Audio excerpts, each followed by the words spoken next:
మంచి కథను చెప్పుకుందాము ఈరోజు. 2 కప్పలు చెరువులో ఈదుకుంటూ వాళ్ళకి జీవితం గడుపుతూ ఉండేవి. ఒకరోజు ఎంతసేపని ఈ నదిలో ఈత కొడుతూ ఉంటాము, విహరిస్తూ ఉంటాము అనేసని ఒకరోజు తలా ఊరికి వెళ్ళి తిరిగేసి వద్దామని చెప్పేసని అలా ఊరి బాట పట్టి అలా వెళ్తూ ఉండగా అక్కడ ఒక గుడిసె కనిపించింది. ఆ గుడిసె దగ్గరికి వెళ్ళి చూస్తే అక్కడ ఎక్కడ ఆ గుడిసెకి తలుపు కూడా తెరిచి లేదు, తలుపెట్టుంది.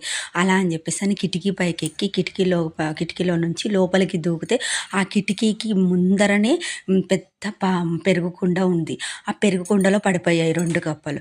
అలా పెరుగు కుండలో పడిపోయినాక తర్వాత ఒక కప్ప 2 కప్పలు బయటకు రావడానికి ప్రయత్నిస్తూ ఉన్నాయి. కానీ ఒక కప్ప మాత్రం ఏం చేసిందంటే అలా ప్రయత్నిస్తూ ఉండగా అది పెరుగు గట్టిగా ఉండడం వల్ల తనకి పైకి ఎగరనికి రాక, ఈదడానికి రాక అవస్థ పడుతూ అది ప్రాణం వదిలేసింది అని భరించుకోలేని అవస్థపడి ప్రాణం వదిలేసింది.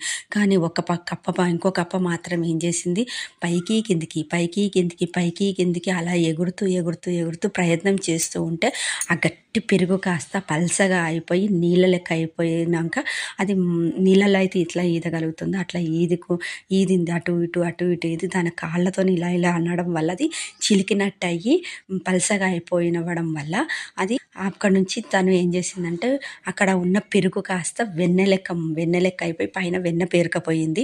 కింద ఉన్న పెరుగంతా మజ్జిగ లెక్క అయిపోవడం వల్ల ఆ కప్ప కప్ప ఏం చేసిందంటే ఆ వెన్న మీద నుంచొని అటు నుంచి పైకి బయటకు వచ్చేసింది. అలా బయటకు వచ్చేసి తన ప్రాణాలను కాపాడుకొని బ్రతుకు జీవుడా అనుకుంటూ అక్కడి నుంచి వెళ్ళి మళ్ళా చెరువులోకి వెళ్ళిపోయింది.